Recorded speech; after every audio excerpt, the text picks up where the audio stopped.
안녕하세요. 전산회계 2급 제75회 기출문제 이론편 보겠습니다. 문제 1번. 다음 중 부기를 기록 계산하는 방법에 따라 분류할 때 아래의 특징에 해당하는 부기로 옳은 것은? 이라고 물었습니다. 부기 장부를 기록하는 것을 부기라고 부릅니다. 부기의 종류를 이렇게 나누어 봤을 때 설명하고 있는 것은 어떤 거일까요? 라고 묻습니다. 일정한 원리나 원칙에 따라 현금이나 재화의 증감은 물론 손익의 발생을 조직적으로 기록 계산하는 부기로 대차 평균의 원리에 따라서 오류를 자동으로 검증하는 자기 검증 기능이 있답니다. 키워드요. 대차 평균의 원리. 차변 합계, 대변 합계는 항상 일치하는 방식으로 기록한다라는 겁니다. 그리고 자기 검증 기능. 차변 합계와 대변 합계가 일치하지 않는다면 무언가가 잘못되었다라는 걸 의미한답니다. 이런 것들이 키워드입니다. 어떤 부기입니까? 복식 부기입니다. 회계상 거래를 기록할 때 차변 왼쪽과 대변 오른쪽으로 이렇게 나누어 가지고 기록하는 방식을 복식 부기라고 부릅니다. 그래서 복식 부기의 특징 세 가지로 요약했습니다. 첫 번째, 거래의 이중성. 두 번째, 대차 평균의 원리. 세 번째, 자기 검증 기능. 이런 식으로 정리했었습니다.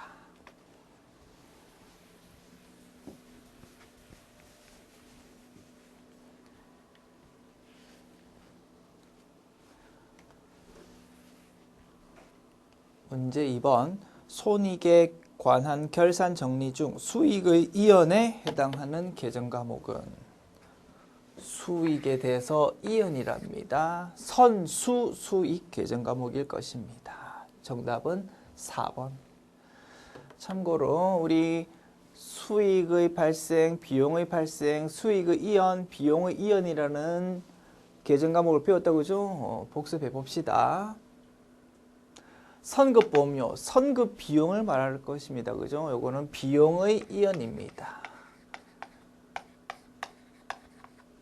미수이자, 미수 수익을 말한다. 그죠? 요거는 수익의 발생입니다.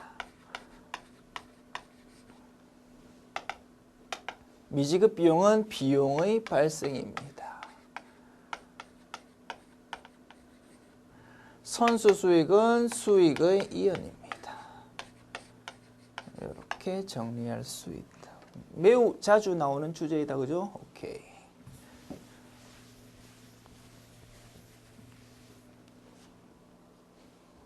문제 3번. 다음 중 유동자산 항목으로만 구성된 것은? 찾아봅시다. 매출채권 당좌 자산으로서 유동자산입니다. 건물은 유형자산으로서 비유동자산에 해당할 것입니다. 토지, 기기장치도 마찬가지 유형자산으로서 비유동자산에 해당할 것입니다. 2번 지문요. 상품 재고자산으로서 유동자산 맞고요. 선급금, 현금, 당좌예금 모두 당좌자산으로서 유동자산에 해당할 것입니다. 따라서 정답은 2번이다. 3번 현금, 받으러 온 미수금 요 세 가지요. 당좌 자산으로서 유동자산에 해당하는 건 맞습니다. 그런데 구축물은 유형자산에 해당하니까 비유동자산일 것입니다.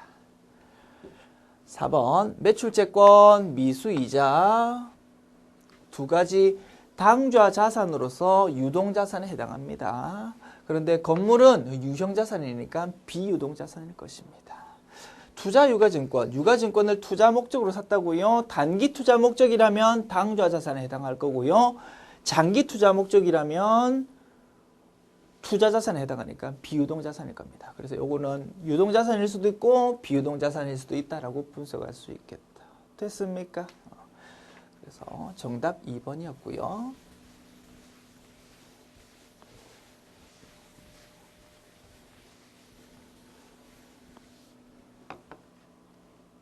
문제 4번. 다음 중 각 날짜별 분기에 대한 거래의 종류로 옳은 것은? 거래의 종류 라는 문제가 가끔 출제되는 것 같습니다. 거래 판례소의 결합관계에 따라서 거래의 종류를 나눠보면 세 가지랍니다. 차변, 대변 이렇게 회계 처리할 때 계정 과목들이 등장하는데 자산, 부채, 자본에 해당하는 계정 과목으로만 구성되어 있는 분계다. 그런 거를 교환 거래라고 부른답니다. 두 번째, 거래 금액이라는 용어 먼저 정리해야 되겠네요. 차변 합계와 대변 합계는 일치합니다. 분계를 기록할 때. 그 차변 합계 또는 대변 합계의 금액을 거래 금액이라고 부릅니다. 그 거래 금액이 수익 계정 과목 또는 비용 계정 과목이라면 그러한 거래를 손익 거래라고 부른답니다. 그리고 거래 금액을 보았을 때 일부 금액은 수익 또는 비용 계정 과목이고 일부 금액은 자산, 부채, 자본 계정 과목으로 구성되어 있다. 그러한 거래를 혼합 거래라고 부른다고 했습니다. 됐죠? 그래서 교환 거래, 손익 거래, 혼합 거래 이렇게 세 개로 거래의 종류를 나눌 수 있고 이제 그 세 가지 종류 중에 무엇에 해당하는지를 파악하면 되겠습니다. 10월 6일자 분계요.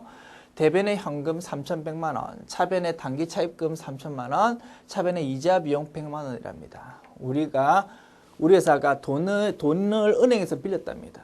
그래서 이제 돈 갚을 때가 되었나 봐. 그래서 원금도 주고 이자도 주는 분기입니다. 대변에 현금이 3,100만 원 나가는데 그 중에서 3,000만 원은 원금 부분 갚는 거고 부채의 감소다 그지? 차변에 단기 차입금 기록되어 있으니까. 그리고 100만 원은 이자 비용이라는 비용을 인식하는 거다 이겁니다. 자, 이러한 분계가 있을 때 거래의 종류 중에서 뭐에 해당합니까? 거래 금액이 3,100만 원이다 그죠? 3,100만 원이 일부 금액은 비용 계정 과목에 해당하고요. 일부 금액은 자산, 부채, 자본에 해당하니까 혼합 거래라고 볼 수 있겠습니다. 10월 9일자 분계요. 차변의 현금 1,000만 원, 대변의 자본금 1,000만 원입니다.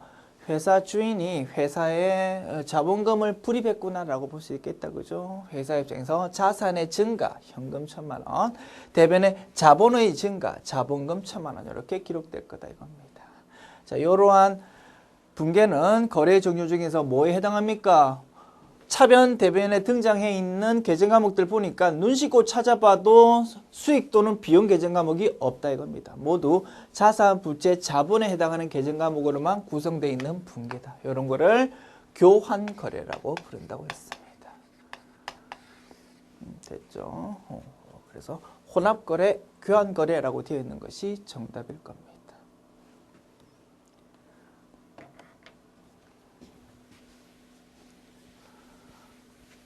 혼합거래, 교환거래라고 되어 있는 2번이 정답. 지웁니다.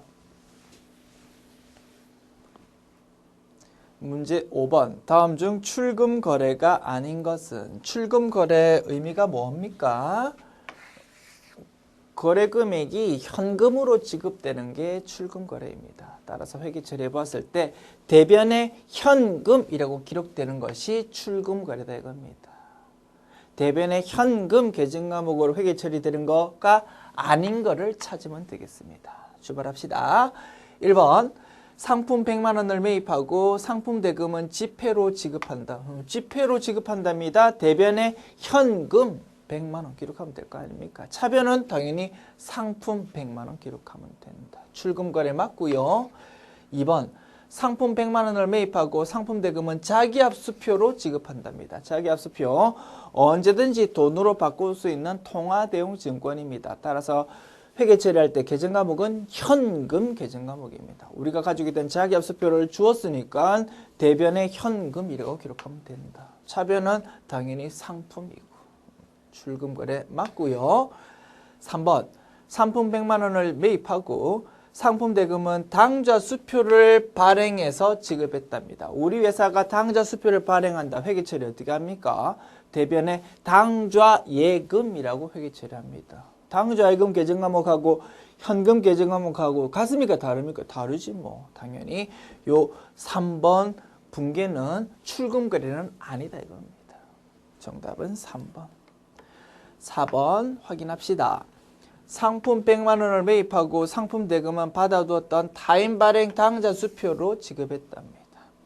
거래처에서 우리가 당좌 수표를 받았대요. 그쪽 회사가 발행해서 우리한테 당좌 수표 준 거랍니다. 우리 회사 입장에서는 그런 거를 타인 발행 당좌 수표라고 부르고 언제든지 돈으로 바꿀 수 있는 통화 대용 증권에 해당한다 이겁니다. 따라서 회계 처리할 때 현금 계정 과목을 사용한다. 우리 회사가 어떠한 거래처에서 발행한 당좌 수표를 가지고 있다가 돈 대신 그거를 주었답니다. 회계 처리 어떻게 한다고요? 대변에 현금 이렇게 회계 처리합니다. 차변은 상품 계정 과목이고 이것도 출금 거래가 맞다라고 분석할 수 있습니다. 됐죠?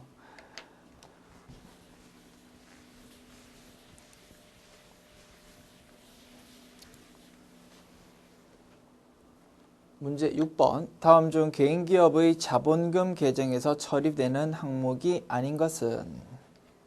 자본금 계정 과목 아닌 거 찾아봅니다. 1번 원시 출자액. 처음에 회사 주인이 회사에 자본금을 불입하는 것을 원시 출자액이라고 부릅니다. 회계 처리 어떻게 합니까? 차변에 현금 또는 보통예금, 자산의 증가 기록하고 대변에 자본금, 자본의 증가를 기록합니다. 자본금 계정에서 처리되는 거 맞다 그지요? 2번 인출액. 회사 주인이 자본금으로 출자했던 돈을 좀 뽑아가는 거를 그런 거를 인출액이라고 부른다고 했습니다. 회계 처리 어떻게 합니까? 대변에 현금 또는 보통예금, 자산의 감소 기록하고요. 차변에 자본금, 자본의 감소를 기록하면 됩니다. 다만 기중에는 자본금 계정 과목 건드리기 부담스러우니까 인출금 계정 과목이라는 임시 계정 과목 사용했다가 기말에 그 인출금 계정 과목을 자본금 계정 과목으로 이름을 싹 바꾼다라고 했습니다. 어쨌든 큰 그림으로 보면 결국은 인출액이라는 거 자본금 계정 과목에서 처리되는 건 맞다 이겁니다. 자본금이라는 자본의 감소를 초래한다. 됐지요? 당기 순손익 당연히 자본금으로 반영되는 건 맞습니다. 답은 보나마나 4번이 되겠습니다. 4번 이익잉여금. 이러한 계정 과목은 개인기업이 아니고 법인기업에서 사용하는 것입니다. 법인기업의 경우 자본을 5가지 항목으로 다시 나누어서 재무상태표를 나타낸다고 했습니다. 그 5가지 중에 한 개가 이익잉여금이라는 항목입니다. 따라서 개인기업과는 관계가 없다 이겁니다. 정답 4번.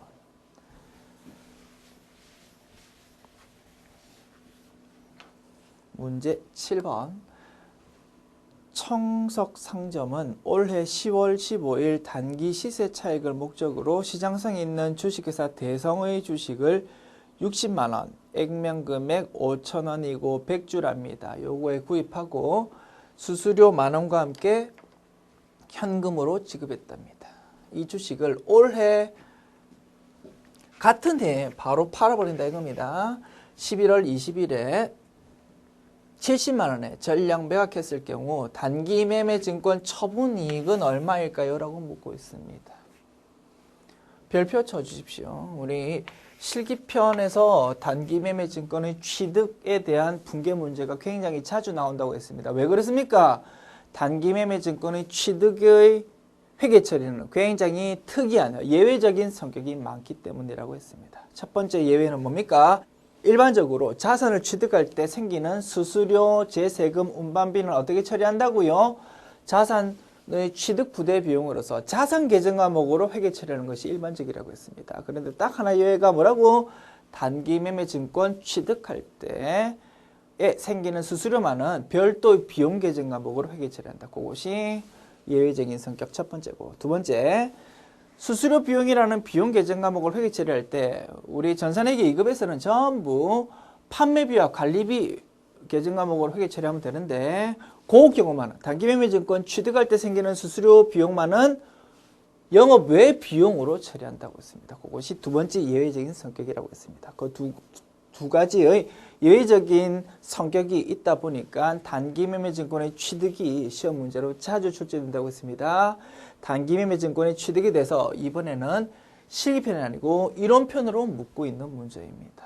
자, 올해 단기매매증권을 샀는데 그럼 결국은 수수료 10,000원도 현금으로 지급했지만 이 부분은 수수료 비용이라는 별도 비용 계정 과목으로 처리되다 보니까 단기매매증권이라는 자산 계정 과목의 장부 금액은 얼마로 기록되어 있겠습니까? 순수하게 주식 가격으로 주었던 60만 원만 기록되어 있다고 합니다. 차변에 단기매매증권이라는 자산이 60만 원 딱 이렇게 기록되어 있는데 요게 없어졌으니까 매각했으니까 대변에 그거를 적어주면 되고요. 회계 처리 해볼까요? 대변에 단기매매증권 60만 원이라는 자산의 감소를 기록하고 차변에 이제 돈 들어온 거 적으면 됩니다. 돈 얼마 들어왔습니까? 70만 원 들어왔습니다. 70만 원. 뭐 현금으로 받았다라고 가정합시다. 뭐 돈을 뭘로 받았는지는 정확하게 명시 안 돼 있지만 뭐 처분 손익 분석하는 데는 전혀 뭐 상관이 없다고 그죠? 보통 예금으로 받았든 현금으로 받았든 상관없으니까 현금이라고 가정합니다. 60만 원짜리를 70만 원에 팔았으니까 10만 원만큼 이익 봤다 그죠? 그래서 대변에 10만 원만큼 단기매매증권 처분 이익을 기록하면 되겠다. 정답은 10만 원. 2번이 정답이 되겠습니다. 애당초 취득했을 때 요 수수료 10,000원을 어떻게 처리해야 되는지 모르면 요게 처분 이익이 9만 원인지 10만 원인지 헷갈릴 수밖에 없다 이겁니다. 그죠? 그래서 취득했을 때 수수료를 어떻게 처리하는지를 알아야만 풀 수 있는 좋은 문제라고 생각되고요. 한번 등장했으니까 또 유사한 스타일로 출제될 수 있을 것 같거든요. 별표 쳐두시고 정확하게 개념을 잡아 놓으시기 바랍니다. 지웁니다.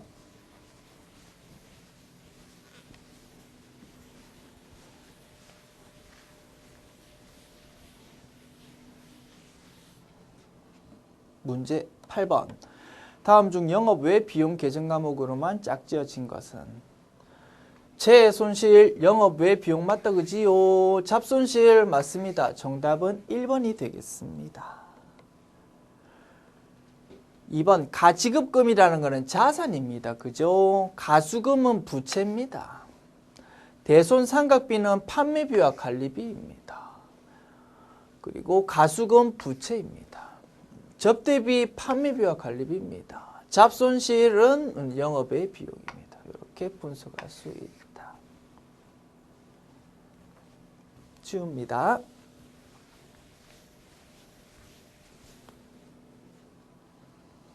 문제 9번. 다음 중 기말 재고자산을 과대평가하였을 때 나타나는 현상으로 옳은 것은?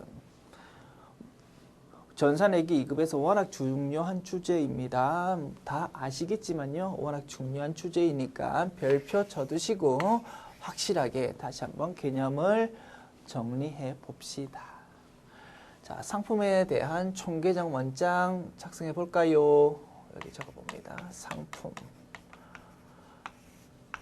나는 자산입니다. 나의 자리 왼쪽입니다. 기초금액 여기 적히고요. 증가하면은 왼쪽이 적힙니다. 매입이라고 표현할 수 있겠다. 그죠? 기말 재고는 기초 재고의 반대편에 적힙니다. 그리고 감소되면은 오른쪽에 적힙니다. 상품이 감소되는 거 결국 뭐라고요? 매출 원가라고요. 이렇게 정리할 수 있고 차변합계, 대변합계는 일치합니다. 기초 재고가 20원, 단기 매입액이 80원이라고 가정합시다. 그러면 판매 가능 상품 금액은 100원입니다. 자, 요 100원이라는 판매 가능 상품 금액은 기말 재고와 매출 원가로 뿌려질 수밖에 없다 이겁니다. 기말에 30원 남아 있습니다. 그러면 결국 매출 원가는 얼마란 말입니까? 기초 재고 플러스 단기 매입액, 그거를 판매 가능 상품이라고 부른다고 했습니다. 100원이 톡 튀어나오고, 자, 100원이 있어야 될 것 같은데 창고를 가보니까 30원어치밖에 없다 이겁니다. 그러면 나머지 70원어치는 어떻게 된 거라고요? 외부로 팔려버렸다라고 볼 수밖에 없다 이겁니다. 이렇게 분석할 수 있는데 요게 정답이다라고 가정합시다. 그런데 회사가 모르고 기말 재고 자산을 과대평가했답니다. 실제로 창고에 30원어치가 있는데 40원어치 있습니다 라고 우리가 착각을 했답니다. 그러면 자연스럽게 매출원가는 얼마가 돼버린다고요? 기초재고 플러스 단기 매입액 마이너스 기말재고 이렇게 계산하는데 요 기말재고가 40이라고 딱 착각해버리면 매출원가는 자연스럽게 60원입니다 라고 착각할 수밖에 없다 이겁니다. 됐죠? 그러면 기말재고자산이 과대평가되면 매출원가는 과소평가되고 그에 따라서 비용이 과소평가되니까 당기순이익은 커질 수밖에 없다 이겁니다. 이렇게 분석할 수 있다. 그래서 정답은 매출원가 과소, 당기순이익 과대 1번이 정답이 될 겁니다. 됐죠? 이렇게 개념을 잡을 수 있고 자, 이렇게도 한번 분석해 볼 수 있습니다. 우리가 어떠한 붕괴를 잘못했을 때 이러한 붕괴를 잘못한 것에 따라서 재무적 영향이 어떻게 됩니까? 라고 시험 문제에서 묻는 경우가 굉장히 많거든요. 그런 관점에서 분석하는 기법이 있었습니다. 그 기법으로 다시 한번 똑같은 내용을 정리해 봅시다. 상품 매출원가 회계 처리 어떻게 합니까? 차변의 상품 매출원가, 대변의 상품 이렇게 회계 처리합니다. 원래는 정답이 얼마라고요? 70원 이렇게 해야 되는데 우리 모르고 까먹고 착각하는 바람에 60원으로 이렇게 회계 처리할 수밖에 없다 겁니다. 됐죠? 그러면 어떤 영향이 생겨버린다고요? 차변에 적히는 비용이 과소계상되고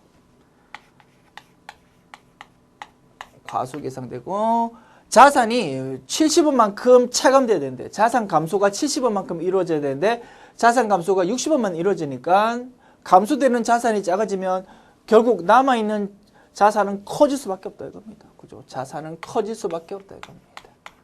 이렇게 붕괴로 이러한 영향을 분석할 수 있고 자, 그 다음 단계는 뭐라고요? 당기 순이익을 파악하는 거라고 했습니다.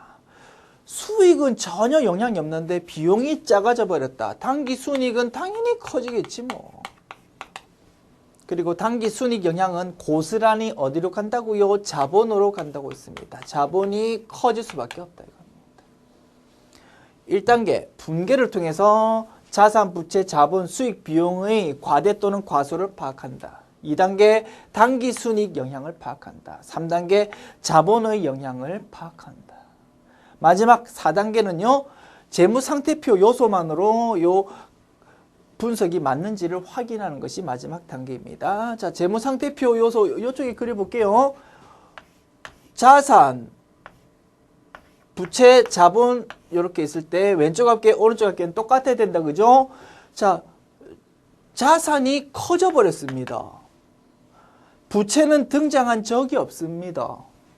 그러면 당연히 왼쪽 합계, 오른쪽 합계 똑같으려면은 자본도 늘을 수밖에 없다 이겁니다. 그래서 자산이 과대평가되고 자본이 과대평가된다라는 이러한 분석이 맞구나라는 것까지 확인할 수 있다 이겁니다. 이것이 마지막 단계. 아시겠죠? 그래서 이러한 붕괴를 통한 재무적 영향 분석하는 기법도 꼭 좀 알아두셨으면 좋겠습니다.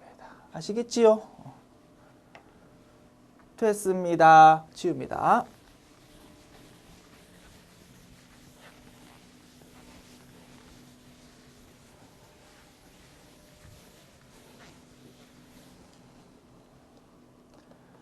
문제 10번. 다음은 영동기업의 단기 재고자산에 관련된 자료이다. 기초재고 매입 이렇게 수량과 매입 단가가 제시되어 있습니다. 영동기업은 당해연도 8월 중에 600개의 재고자산을 판매했답니다. 영동기업이 원가 흐름의 가정을 선입선출법으로 할 때 단기 매출 원가와 기말 재고자산을 구해보십시오 라고 물었습니다. 뭐라고요? 선입선출법에 따른 매출 원가와 기말 재고자산 묻는 문제입니다. 몇 개 팔았다고? 600개 팔았다. 됐지요? 분석해 봅시다. 총계정 원장이지 뭐.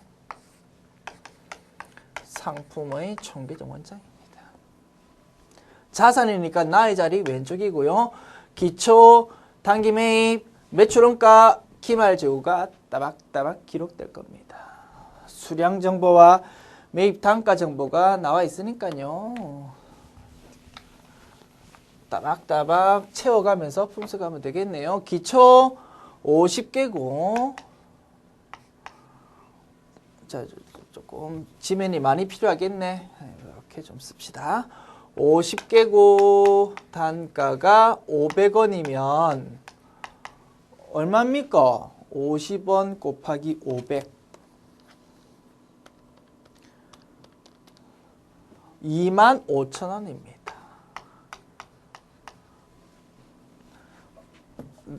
제가 안 그래도 악필인데 그죠? 글자까지 작게 쓰니까 너무 못 알아보겠지요. 조금만 크게 쓸게요. 50 곱하기 500 해가지고 25,000 이렇게 적어보고요. 5월 12일 매입은 뭡니까? 200 곱하기 600 그러면은 12만 그리고 300 곱하기 650 여기 아이고 막 글자가 겹쳐버렸네. 미안합니다. 요렇게 300 곱하기 650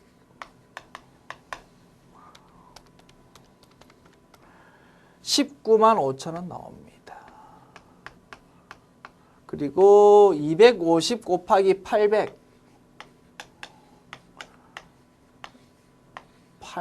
하면은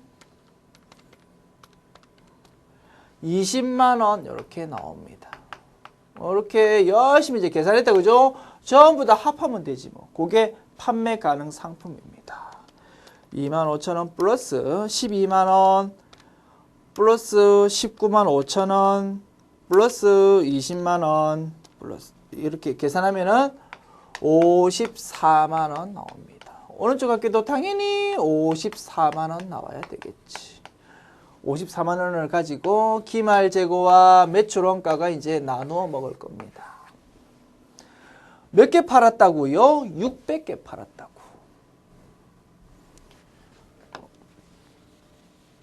600개 팔았다고 했습니다.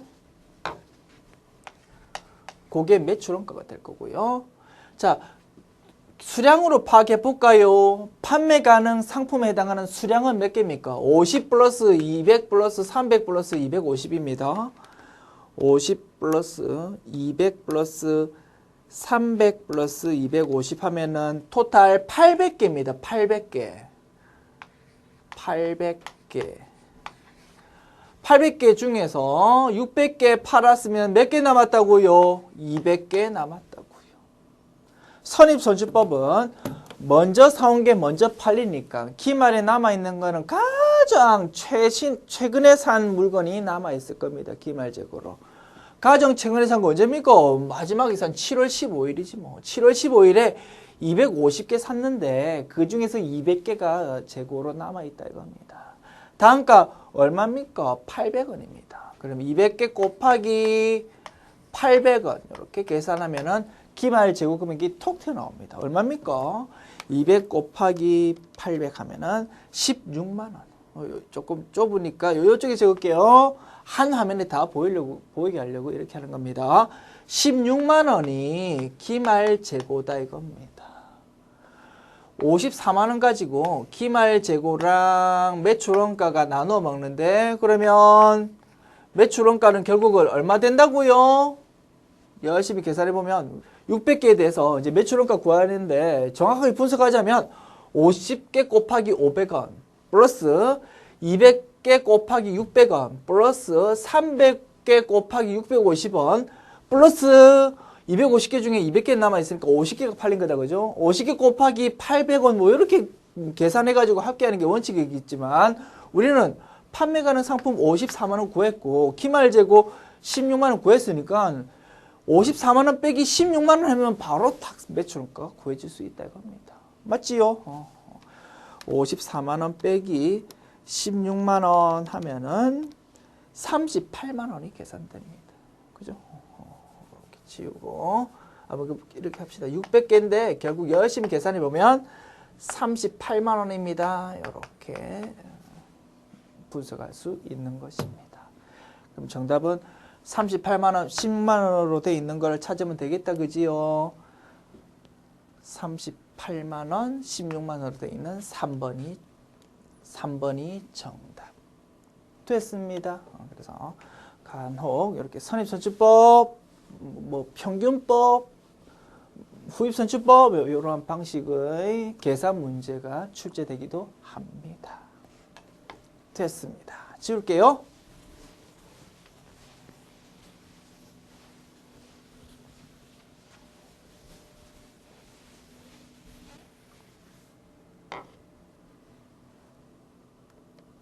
문제 11번. 다음 주어진 자료에 의하여 당기 순이익을 계산하면 얼마인가? 당기 순이익 구하는 문제입니다. 매출 총이익이 제시되어 있고요. 대손상각비, 기부금, 이자 수익이 제시되어 있습니다. 매출 총이익에서 판매비와 관리비를 차감하면은 영업이익이 나옵니다. 거기서 영업외 수익을 더하고요. 영업외 비용을 차감하면은 세전이익이 나오고 거기서 세금을 빼면 당기순이익이 산출됩니다. 매출 총이익에서 대손상업비, 판매비와 관리비니까 차감해야 되겠다. 그지요? 30만 원 빼기 5만 원, 25만 원이 계산되고 요게 영업이익이다 이겁니다. 여기서 이자 수익, 영업외 수익이다. 그죠? 요거를 더하고 기부금, 영업외 비용이다. 그죠? 요거를 빼면 세전이익이자 당기순이익이 계산이 된다. 됐습니까? 세금은 언급 없으니까 그냥 요 금액 자체가 당기순이익이다라고 보면 된다. 됐습니까? 자, 25만 원 플러스 3만 원 마이너스 7만 원 이렇게 계산하면은 21만 원 계산됩니다. 정답은 3번. 지웁니다.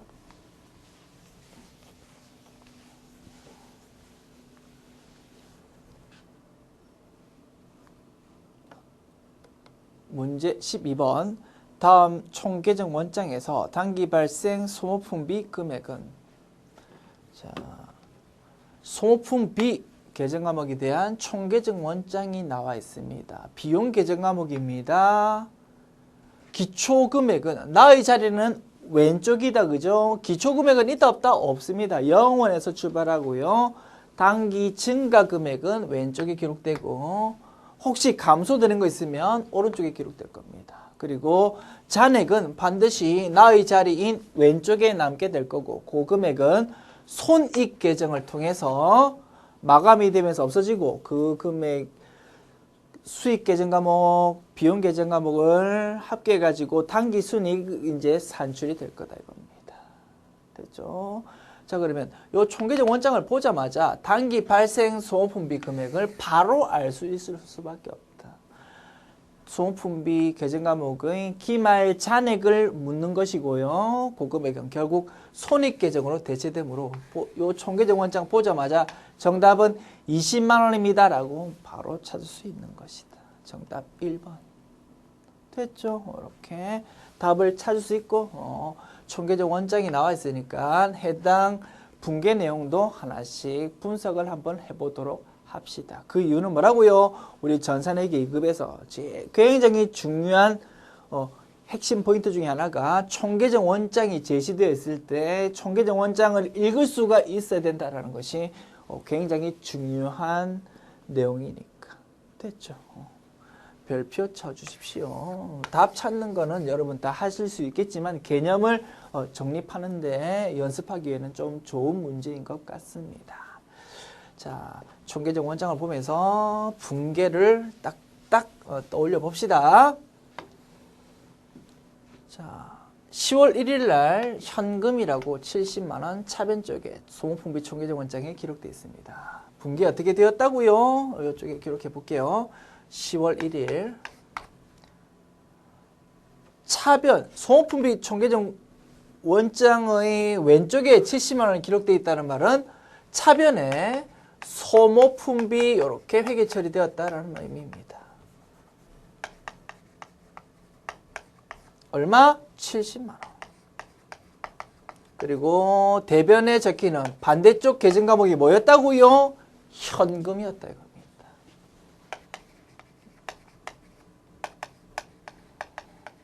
현금 주고 소모품비 샀습니다. 그리고 살 때 70만 원 전부를 비용 계정 과목으로 회계 처리했었다 이겁니다. 12월 31일 소모품 50만 원 이렇게 기록되어 있습니다. 12월 31일자 분계를 떠올려 봅시다. 소모품비 계정 과목이 오른쪽에 기록이 되었었답니다. 그죠? 대변 먼저 기록해 볼까요? 대변에 차변 대변 순서로 그냥 이렇게 나타냅시다. 대변에 소모품비 이렇게 회계 처리되었대요. 얼마만큼이? 50만 원만큼이. 그리고 맞지 않습니까? 그죠? 소모품비 계정 과목이 오른쪽에 이렇게 회계 처리되었었다 이겁니다.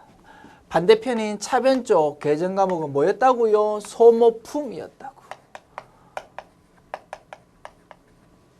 얼마? 50만 원이었다 이겁니다. 어떤 의미입니까? 소모품 살 때 10월 1일 날 70만 원 전부를 다 올해 비용으로 회계 처리했었는데 기말에 보니까 70만 원어치 산 거 중에서 50만 원어치가 남아있더라 이겁니다. 그 부분은 내년에도 쓸 수 있으니까 올해 비용으로 처리하지 말고 내년에도 써먹을 수 있으니까 자산으로 이름을 좀 바꿔주자 이겁니다. 자산 계정 과목 이름은 뭐라고요? 소모품이었다. 소모품이라고. 그래서 소모품비라는 비용이 현재 차변에 너무 크게 기록되어 있으니까 그거를 대변에 적어서 좀 줄여주고 비용을 감소시켜주고 차변에 자산의 증가로 기록하자 이겁니다. 계정 과목 이름은 소모품. 됐죠? 요게 하나, 둘에 대한 분계 내용이었습니다. 그러면 소모품 B라는 비용 계정 과목은 결국 얼마가 차변에 기록되는 꼴이 됩니까? 70만 원 기록됐다가 50만 원만큼이 작아져 버렸으니까 결국은 차변 쪽에 20만 원만큼 기록된 결과가 된다 이겁니다. 소모품비라는 비용 계정 과목의 잔액은 항상 나의 자리인 왼쪽에 남을 수밖에 없고 이 문제에서는 얼마가 남는다고요? 20만 원이 남는다 이겁니다. 요게 손익계산서에 비용으로 들어가게 될 거다. 결국은 손익계산서에 비용으로 잡혀야 되고 그거는 결국 당기순이익 계산에 사용이 되는 건데 총계정 원장을 비용에 대한 총계정 원장 마감할 때는 손익이라는 임시계정 과목을 통해서 마감시켜 버린다고 했습니다. 요 손익계정 과목과 이름을 바꾸면서 없애버리게 된다라는 것이 요 마지막 내용이다 이겁니다. 분계로 기록해 보자면 이렇다 그죠? 12월 31일 차변에 남아있는 소모품비라는 계정 과목 잔액을 대변에 적어서 없애버립니다. 그리고 차변 쪽은 이름 뭘로 바꿔버린다고요? 손익이라는 걸로 바꿔버린다 이겁니다. 이러한 손익 계정 과목이 등장하는 이유는 뭐? 딱 하나. 당기순이익을 딱 산출해가지고 그거를 자본금으로 보내기 위한 것이다. 됐습니다. 그래서 답 찾는 거 바로 찾을 수 있는 거고 총계정 원장 읽는 거를 꼭 좀 알았으면 좋겠다라는 취지에서 전부 다 분석을 해보았습니다.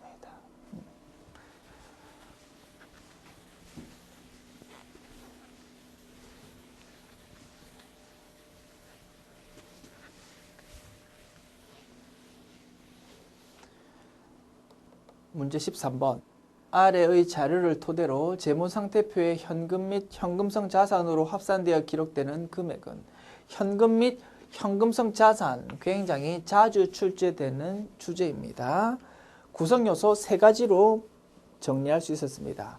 통화와 통화 대용 증권을 합한 현금이라는 것, 그리고 보통예금, 당좌예금과 같이 돈 언제든지 뽑아 쓸 수 있는 요구불 예금이라는 것, 그리고 채무증권 금융상품 중에서 취득일 현재 만기일이 3개월 도래하는 현금성 자산이라는 거, 요 3가지 개념을 합한 것이 현금 및 현금성 자산이라고 했습니다.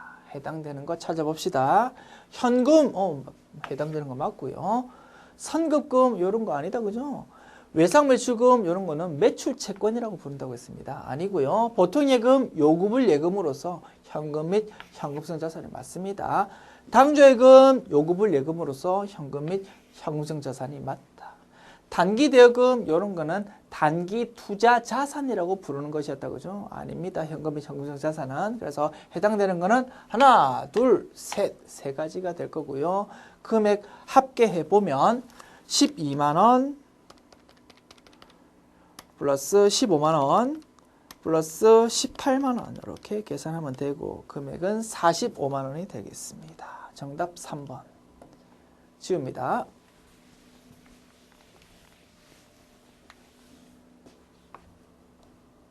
문제 14번. 다음 중 지급어음 계정의 차변에 기입되는 거래는 지급어음이라는 부채 계정 과목이 차변에 기록된답니다. 그거를 찾아냅니다. 부채의 감소로서 지급어음 계정 과목이 차변에 기록되는 거 찾는 겁니다. 회계 처리해보면 되겠지 뭐. 1번. 상품 100만 원을 매입하고 약속금을 발행해서 지급한답니다. 차변의 상품 자산의 증가 금액은 그냥 생각할게요. 동그라미로 표시합니다. 100만 원. 대변 지급어음 100만 원. 이렇게 기록하면 될 겁니다. 지급어음이라는 부채 계정 과목이 차변이 아니고 대변에 기록되어서 부채의 증가로 기록되는 겁니다. 2번. 상품 300만 원을 매입하고 소지하고 있던 약속어음을 배서 양도한답니다. 차변의 상품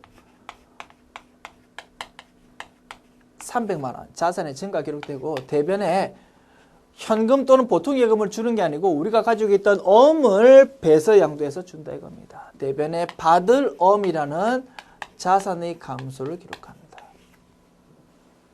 3번. 외상 매입금 500만 원을 약속어음을 발행해서 지급한답니다. 외상으로 물건 사나 봅니다. 대변에 외상 매입금이라는 부채가 기록되어 있었는데 이제 그 외상 대금을 줄 때가 되었다 이겁니다. 그러면 차변에 외상 매입금이라는 부채의 감소를 기록하고요.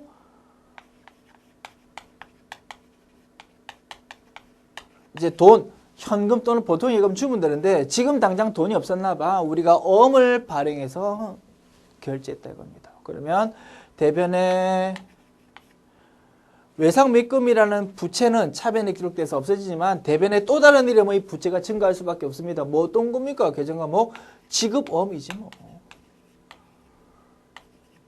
됐죠? 이렇게 기록하면 됩니다. 4번. 외상 매입 시 당점에 발행했던 약속어음 600만 원이 금일 만기가 되어 현금으로 지급한답니다. 자, 우리가 상품 매입하면서 어음을 발행했답니다. 대변에 지급어음이라고 회계 처리했을 겁니다. 그 지급어음, 어음 발행한 거에 대해서 이제 돈 줄 때가 되었나 봐. 그래서 차변에 지급어음 기록하고 부채의 감소 기록하고 현금으로 지급했거든요. 대변에 현금으로 기록하면 됩니다. 자산이 감소. 됐죠?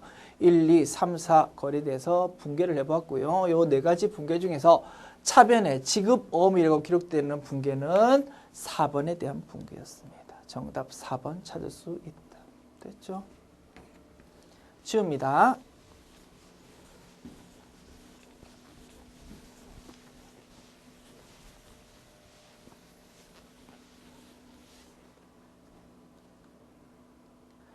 문제 15번. 다음 중 비용으로 회계 처리할 수 있는 것은 1번. 차량 운반구 취득에 따른 취득세. 요거는 취득 부대 비용이었다 그죠? 자산으로 자산 계정 과목, 즉 차량 운반구 계정 과목으로 회계 처리하고요. 2번. 토지 구입 시 지급한 중개 수수료. 공인중개사 수수료라 하더라도 토지를 구입할 때 들었다 그러면 자산 취득할 때 발생하는 수수료를 볼 수밖에 없습니다. 그러면 요거 자산 계정 과목, 즉 토지라는 계정 과목으로 회계 처리해야 될 것이다. 상품 구입 시 지급한 매입제 비용, 상품 구입할 때 짜잘하게 비용이 드는 거를 매입제 비용이라고 표현하거든요. 이런 거 대표적인 취득 부대 비용이니까 상품 계정 과목으로, 즉 자산으로 회계 처리할 수밖에 없다. 보나마나 정답은 4번이 되겠다, 그죠? 상품 매출 시 발생한 운반비 뭡니까? 주된 영업 활동으로서 물건 파는 거다. 그죠? 그때 운반비가 생기면 운반비라는 별도 비용 계정 과목으로 회계 처리한다고 했습니다. 그래서 정답 4번이고요. 이 부분도 우리 굉장히 이론편에서 중요하다라고 강조했던 부분이었습니다. 다시 한번 개념 정리합시다. 자산을 취득하는 과정에서 운반비, 재세금, 수수료가 생기면 자산 취득 부대 비용이므로 자산 계정 과목으로 회계 처리하는 것이 원칙이고 딱 하나 예외가 단기 매매 증권 취득할 때 생기는 수수료였습니다. 그때는 별도 비용 계정 과목으로 회계 처리하고 그때 비용 계정 과목은 영업의 비용에 해당한다라고 했습니다. 반면 자산을 처분할 때 운반비, 재세금, 수수료가 생길 때는 어떻게 처리한다고 했습니까? 그 물건 파는 게 우리 회사의 주된 영업 활동인지 아닌지를 구분해야 된다고 했습니다. 상품 파는 것, 즉 회사의 주된 영업 활동으로서 물건 파는 거라면 수수료, 운반비, 재세금에 대해서 별도 비용 계정 과목으로 판매비와 관리비에 해당하겠다. 그죠? 별도 비용 계정 과목으로 회계 처리해야 되고요. 주된 영업 활동 아니면서 자산을 판다. 예를 들면 가지고 있던 유가증권을 판다든가 가지고 있던 유형자산을 판다든가 그럴 때는 재세금, 운반비, 수수료가 생긴다 하더라도 별도 비용 계정 과목으로 회계 처리하지 말고 해당 자산의 처분 손익 계정 과목으로 그거 계정 과목 금액 계산할 때 합산해서 그냥 반영시켜 버리자라고 했습니다. 굉장히 중요한 포인트라고 했다. 그래서 이번 기출문제요. 뭐 어려운 건 아니겠습니다만 우리가 개념적으로 굉장히 중요하다라고 강조했던 부분들이 많이 출제된 것 같습니다. 그래서 그 부분에 대해서 조금 자세하게 분석을 해 보았습니다. 수고하셨습니다.